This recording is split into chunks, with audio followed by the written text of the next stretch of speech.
আজকে এমন একটি সন্দিগ্ধ অনেক বরাদ্দ এই জামালপুর পেয়েছে। ভাঙনে ইসলামপুর দেওয়ানগঞ্জ রাষ্ট্র প্রতিষ্ঠা করব। আমরা আবার তাদের জায়গাটাকে ফাঁকা করে দিয়ে অতএব এই নির্বাচনকে নিতে হবে সেই দৃষ্টিকোণ থেকে ইনশাআল্লাহ।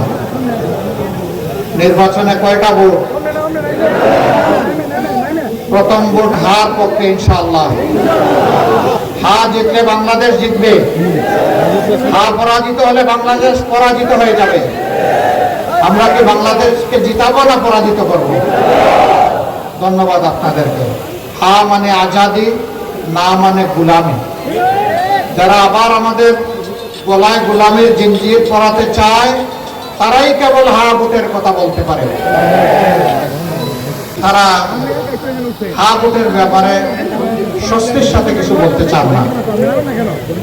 আমরা তাদের কাছে বিনয়ের সাথে জানতে চাই, আমরা যেভাবে 18 কোটি মানুষের সামনে গিয়ে সব জায়গায় সবাই বলতেছি সংস্কারে হা ভোট, গণভোটে হা ভোট,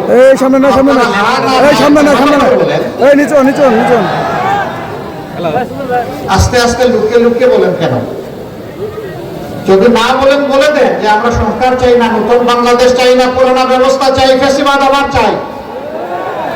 আর যদি হা বলেন তাও বলে দেন যে আমরা দেশের 18 কোটি মানুষের আকাঙ্ক্ষার বাস্তবায়ন চাই। দ্বিতীয় ভোট ইনশাআল্লাহ আমরা দিব ন্যায় এবং ইনসাফের ভিত্তিতে আগামীর যে বাংলাদেশ কায়েম হবে সেই প্রতীকের পক্ষে।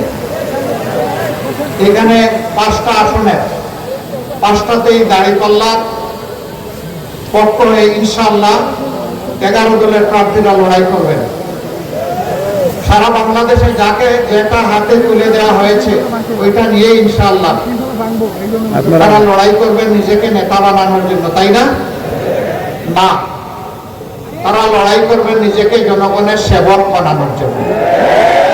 অনেক বরাদ্দ এই জামালপুর পেয়েছে।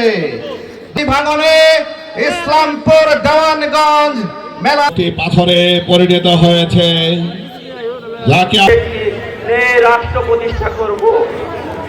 আমরা